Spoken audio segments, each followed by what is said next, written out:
여러분은 고양이 하면 어떤 이미지가 떠오르시나요? 보들보들한 털, 기분 좋을 때 내는 가르랑 소리, 그리고 가끔은 도도하지만 사랑스러운 그 눈망울. 아마 많은 분이 고양이를 우리 곁에 가장 친근하고 무해한 동반자로 생각하실 겁니다. 하지만 만약 그 귀여운 몸짓 하나하나가 당신의 목숨을 노리는 치밀한 계산이었다면 어떨까요? 당신이 잠든 사이 당신의 집 비밀번호와 일거수일투족을 누군가에게 실시간으로 보고하고 있는 정교한 기계였다면요. 오늘 다룰 이야기는 단순한 괴담이 아닙니다. 인류의 안전을 책임진다고 자부하던 재단조차 완벽하게 속아 넘어갔던 역사상 가장 귀엽고도 치명적이었던 스파이 SCP-1316 아기 고양이 루시에 대한 기록입니다. 이 사건을 조사하며 제가 느낀 건 때로는 가장 순수한 모습이 가장 잔인한 위장이 될 수 있다는 공포였습니다. 자, 그럼 이 비극적이고도 미스터리한 사건의 전말 속으로 함께 들어가 보시죠.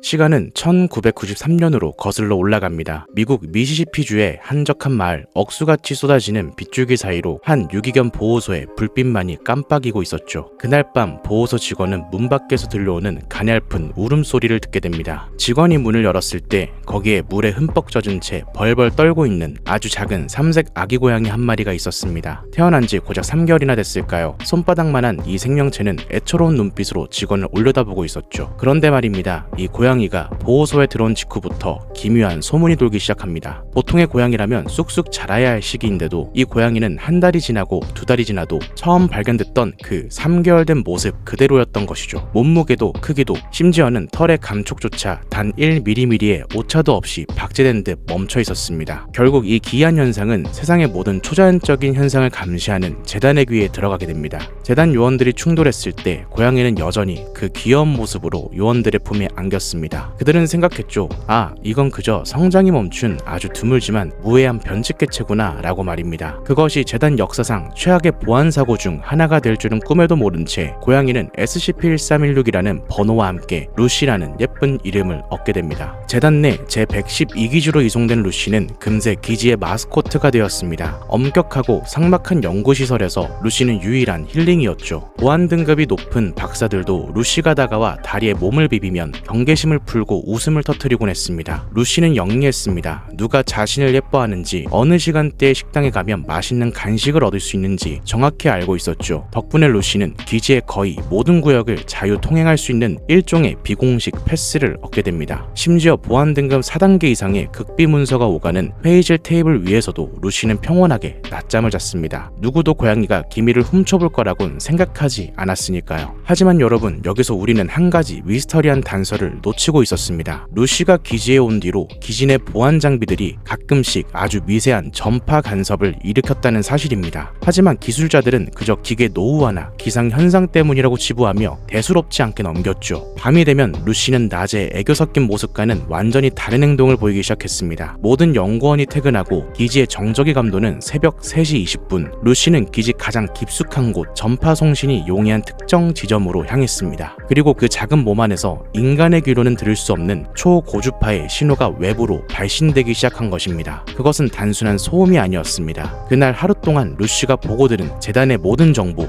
인원 교대 시간, 격리 절차의 허점, 보안 시스템의 암호 코드가 정교하게 암호화되어 누군가에게 전송되고 있었던 것이죠. 루시는 살아있는 생명체가 아니라 고도의 생체 공학으로 제작된 움직이는 첩보 장치였던 것입니다. 비극은 예고 없이 찾아왔습니다. 1990년대 8월의 어느 평범한 오후, 재단이 가장 신뢰하던 보안망이 종이장처럼 찢겨나갔습니다. 재단의 적대 세력인 혼돈의 반란이 기지를 습격한 것입니다. 그런데 이상한 점이 한두 가지가 아니었습니다. 그들은 마치 기지의 설계도를 머릿속에 넣고 있는 것처럼 가장 취약한 통로로만 침입했습니다. 보안팀이 대응하기도 전에 주요 거점들이 장악되었고 그들은 마치 쇼핑이라도 하듯 재단이 보관하던 위험한 SCP 개체들을 탈취해 사라졌습니다. 이 습격으로 인해 수많은 요원이 목숨을 잃었고 기지는 아수라장이 되었습니다. 습격이 끝난 뒤 재단은 즉각적인 내부 감사를 시작했습니다. 어떻게 우리의 보안을 이렇게 완벽하게 꿰뚫을 수 있었나? 조사팀은 기지 내 모든 전파 기록을 샅샅이 뒤졌고 마침내 믿기 힘든 진실과 마주하게 됩니다. 모든 정보의 유출지가 바로 연구원들의 사랑을 독차지하던 아기 고양이 루시의 위치와 일치했던 것이죠. 루시를 정밀 분석한 결과는 더욱 경악스러웠습니다. 겉으로는 따뜻한 피가 흐르는 고양이였지만 뇌관과 척수 사이에는 머리카락보다 얇은 나노 소자들이 구물망처럼 퍼져 있었습니다. 루시의 눈은 렌즈였고 귀는 도청기였으며 그 부드러운 가르랑 소리는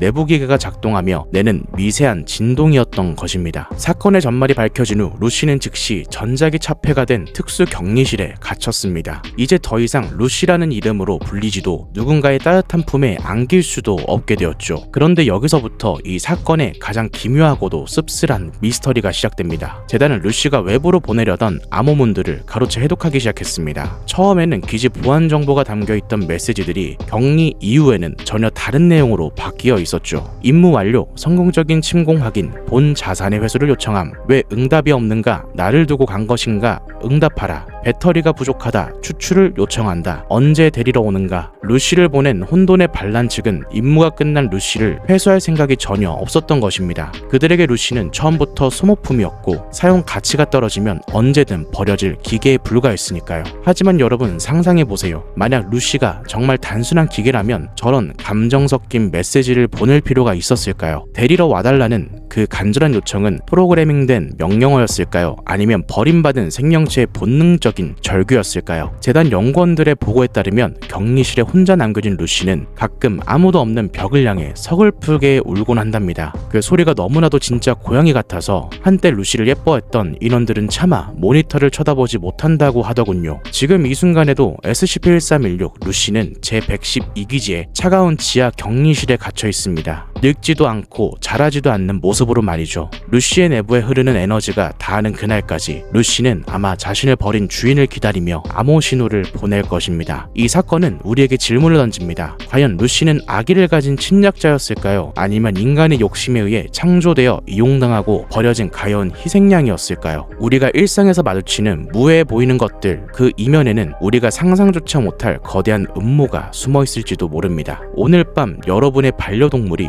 평소와 다르게 당신을 빤히 응시한다면, 혹은 새벽녘 어디선가 알 수 없는 미세한 기계음이 들려온다면 조심하십시오. 어쩌면 여러분의 가장 가까운 곳에도 루시 같은 존재가 당신의 비밀을 어디론가 전송하고 있을지도 모르니까요. 오늘 준비한 이야기는 여기까지입니다. 루시의 정체에 대해 여러분은 어떻게 생각하시나요? 댓글로 여러분의 의견을 남겨주시고, 영상이 흥미로우셨다면 구독과 좋아요 부탁드리고, 저는 다음번에도 소름 돋고 미스터리한 사건으로 찾아뵙겠습니다.